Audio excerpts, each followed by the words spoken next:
Hello, I'm Suzanne and welcome to my cut flower patch.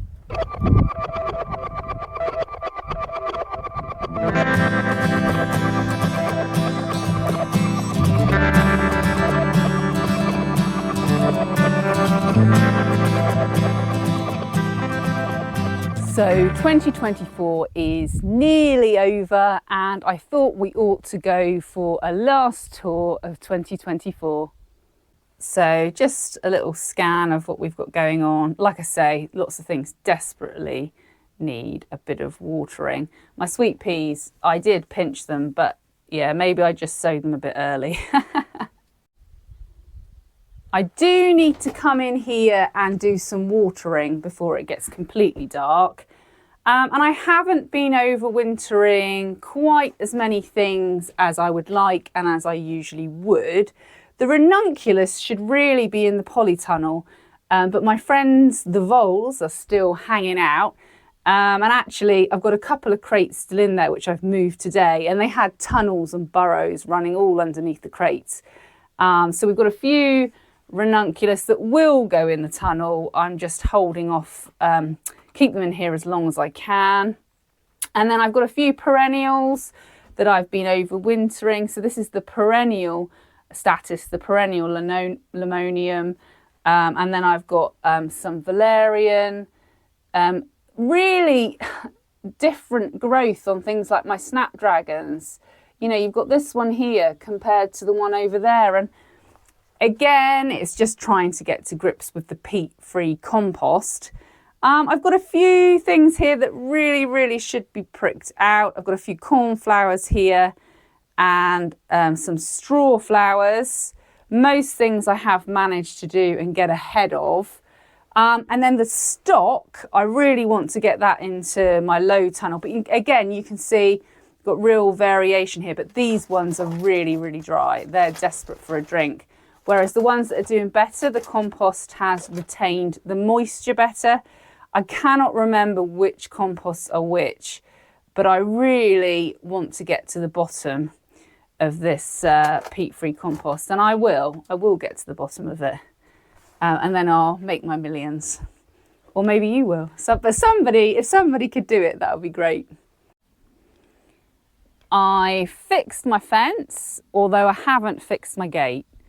And you see these poorly shrubs still need planting, but at least I've put them where they're going to go to get a sort of feel of the situation. So I just need to, I've put the posts up. I need to put another post here to latch the gate to. Okay, so here we are. I'm waiting on my sawdust delivery, which will be to replace the paths. This is sawdust, this one's sawdust, and the one in the tunnel is sawdust. This one is sawdust, and then this one was weed membrane, but this one's going to need to be sawdust as well because the membrane had just really had it. I think now I've walked all the way down here, we might as well have a little look at what's going on. So I did sow a number of different things in this bed, but you can see this is a cerinthe that's self-sown. I did sow some of the Greek cress, but most of this Greek cress has put itself there.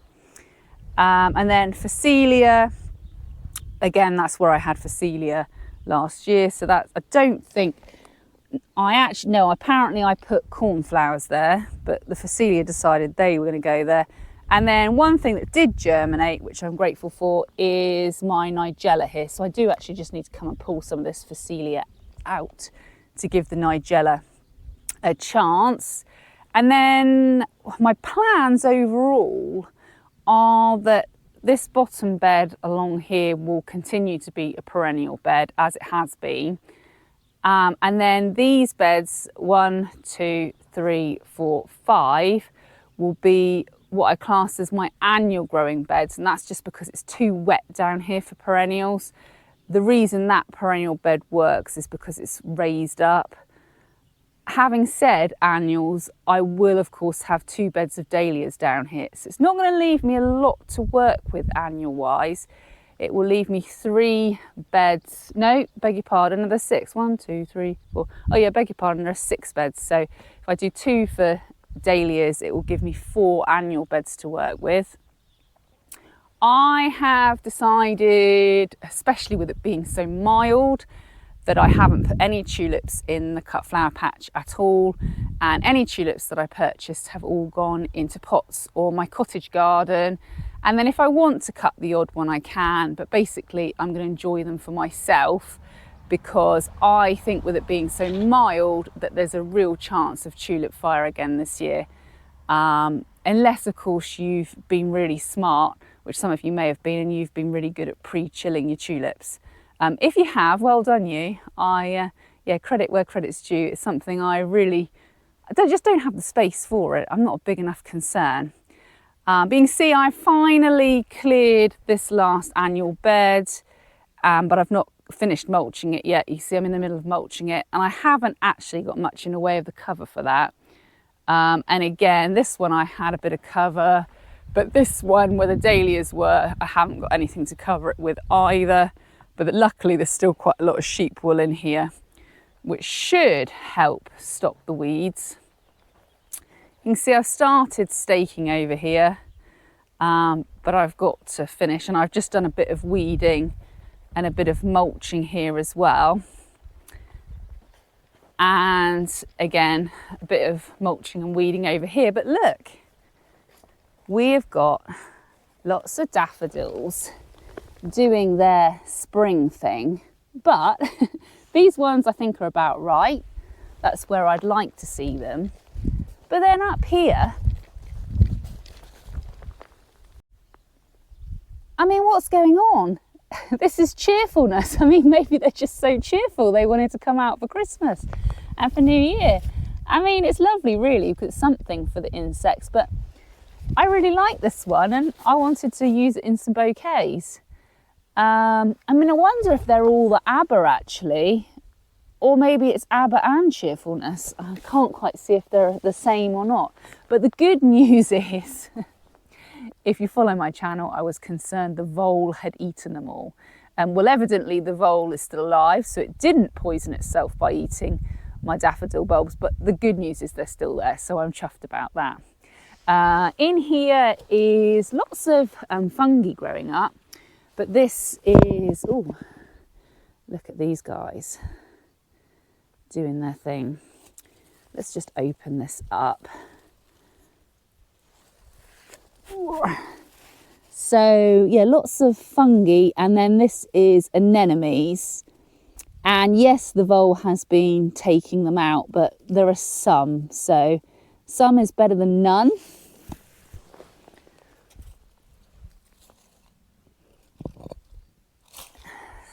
And then this is the tunnel which I will put my stocks in. And again, I'll put them under this same Enviromesh fabric. I noticed earlier how dirty the polytunnel is already. So I've given myself extra work, because usually I only have to clean my greenhouse, but now I need to clean my polytunnel as well. I mean, look at it, really, really green. So that's a job that I'll do fairly soon really, because it's nearly time to sow seeds. So we want to let as much light into our polytunnels and our greenhouses as we can. I usually do a bit of seed shopping in the Christmas New Year break, so that's something I might do tomorrow, and work out if I'm going to try any new varieties. So this end of the garden is the original part of my garden, and this is pretty much turning into perennials now. So I'm thinking actually of getting some really good labels, so that when I do my open gardens, I've got some good permanent labels. But you can see I've actually done some weeding, so I'm chuffed about that, and I've done some mulching, so I'm also equally chuffed about that. Hellebores have not done very well. I can only see 2 there, and I've planted 6, so that's a bit disappointed. You can see here we've got some, I've thrown mulch on everything, but we've got some dianthus here, We've got some Canterbury bells, and these are quite small, but the ones in my cottage garden are almost 4 times as big, so at least they'll probably flower for me if these ones don't. I had a bit of trouble with the slug eating my honesty, but I've got some more honesty dotted around. Sweet rocket here. This is the purple. I have got the white in a different bed. And then again, more Canterbury bells and some foxgloves. Not sure which ones they are. This is the perennial breezer. And then this is Korean feather reed grass. These are my sedum, and you can see that the new growth is coming up there. This is, it's got a lot of Verbena boreaensis in here. That's not what it's supposed to be. This was the feverfew, just the white and just the yellow, but I don't think they've perennialised. I'll be surprised if that is one of those, or if that's not a self-seeded normal feverfew. We'll wait and see. This is the normal feverfew here, and then this is Achillea or yarrow, mixed colours. On the end here, I've got my culinary thyme, so I don't use that for flower arranging, but I use that for cooking. Along here, again, you know, it's died back, but in fact that bit looks like it's snapped off. Oh, I could probably plant that, stick that in the ground. This is Veronica. Verbascum, got a few bare patches there, but I did notice when I was weeding, I think I covered it up. Oh no, is that it? No. Anyway, I noticed, there it is, alliums. I put a whole load of allium bulbs in here. This was the only bed that I could find in the whole cut flower patch that didn't have a really high water table. And in fact, I think the one next to me here. So I did just dot a few alliums in just for a bit of spring cheer. I probably won't cut them very much because I personally don't like the onion flavour, although they're great for event flowers, but not great for your kitchen table. And then moving on, this is the loose strife, some valerian that I did plant out, oregano, and this is the obedient plant here.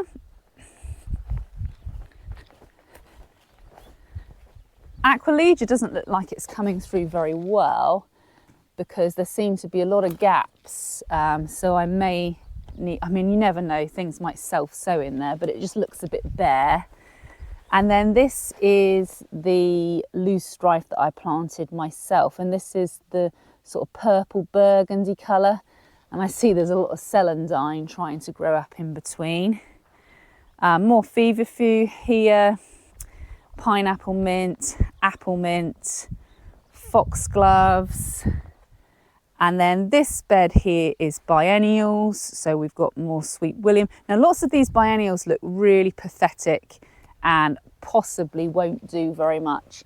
So, I mean, this is a Sweet Rocket, but it's really tiny. I think I was just too late putting them out. And again, for things like the honesty here. But I do have a whole clump of dianthus over there, and I've got a couple of the big honesty plants over there. And to be honest, that's probably enough. While I'm here, I've just seen my car seedlings, people. They're still growing. Those of you who don't follow me will be going, what on earth does she mean, car seedlings? But basically, these seedlings were growing in the trim of my filthy car. So I planted them and they are yet to flower. We're thinking it's probably Dorcas. So we're waiting to see. We've had a few frosts, but not a hard frost, so they've done okay. They might die if we get a really, really hard frost, so we'll have to wait and see. And then moving over to this side, here are my new bare root roses. So they're just settling in there. And then next to my original roses. And then I moved my peonies. My poor peonies have been moved so many times. Oh, and I've planted, oh yeah, they are still here. This is a spirea cutting I took from my dad's garden, and another one here. and then a few ladies' mantle along the edge of this bed, just dotted along the edge. And then I've put these posts in to remind me where there's a peony root. And you can see the crown of the peony here. So you can just see the buds here. And I've marked them all because some of them were a bit smaller, and again, there's a few buds there and here. So it'll be interesting to see these poor peonies. I mean, obviously this is my looking to the future, because they're certainly not getting the chance to be established. And then we already looked at this bed. The willow have had a bit of a trim there, and I've planted out some teasel, which is being eaten by something. Seems to have lots of holes in the leaves. But again, the teasel is for Christmas. Not this year now, that's done. 2025, have a bit of teasel. So yeah, so it's looking pretty tidy, but there's still an awful lot to do. The tunnel definitely needs a new floor putting in. And then do you remember I sowed a whole load of seed on this side? Nothing germinated, not one thing germinated. So we've got some really things that I don't even think will grow this year, but I stuck them in here because in for a penny, in for a pound. So there's some foxgloves there, some tiny cornflowers and corn cockles, which are probably just going to get eaten by a slug. And then these are the crates of ranunculus that are in here that the voles have been eating. And this is the corn lilies. Look at these weeds. And they are actually coming up. I had another bag that I meant to plant and I didn't get to plant it, which is a shame. But yeah, so they're doing all right. And then in here we've got some more feverfew. And then on this side, we've got some larkspur here. And then I've only got a few scabious. Just a few scabious here. And they're all different, I think. Just sort of leftover seed. The calendula is one I haven't grown before. It's Pink Surprise. So that'll be interesting to see. And then a friend of mine... she's a fantastic grower. She just grows the most amazing cut flowers, and I buy them when I'm short. She has done helichrysum in her tunnel before. So I've just got a few straw flowers here, just 6, but you know, just as an experiment. And then I've got some wallflowers here. Again, they're pretty small. So, I mean, I don't know if they'll flower in the autumn or if I've got to wait till next spring. And then some dianthus in here. And then some really tiny Canterbury bells, but I have got some huge ones in the cottage garden. So I'm not actually worried if they don't flower. And then just a bit of Phacelia there. So, I mean, at least there's, you know, things growing in here. And obviously I've got some space for some more crates there. And I've even got some space for some slug-free seedling spots, although I suppose they could sort of drop off the roof. So we'll just wander into the cottage garden just so I can show you my good Canterbury bells over here in the corner. See, look at these. They're sown at the same time, but I planted these out much sooner. And as a result, they are absolutely huge. So I should get some flowers off those before the ones in the cut flower patch, if indeed I get any off the ones in the cut flower patch at all. There's loads to do in the cottage garden. Haven't really done anything. Weeding, mulching and cutting things back. Like my buddleia, I always cut back in January. That rose just there, the really tall one on the arch, that needs cutting back. The giant fuchsia bush needs cutting back as well. So yeah, the less said about the mess in the studio, the better. I'm not taking you in there. It's just full of all the stuff from Christmas wreathing that I just have now just thrown in there. So that's next weekend, tidy the studio next weekend. But while it was dry this weekend, I just was desperate to get outside, and actually I've had a lovely weekend and I really enjoyed, you know, getting to grips with some of the jobs, and I'm feeling really, really positive about 2025. So with that, you know, I've taken you for the tour. I'm wishing you all an absolutely fantastic new year, and I really hope you'll join me for 2025, where we can get sowing some seeds, get cleaning the greenhouse and the polytunnel, and just have a really good growing season for all of us. So thanks so much for watching. If you did like the video, please do give it a thumbs up. And if you'd like to follow my growing journey, then don't forget to subscribe to my channel. And you can contribute towards the videos by buying coffee, and the link for that's in the description for the video. Thanks again, and I'll see you next time.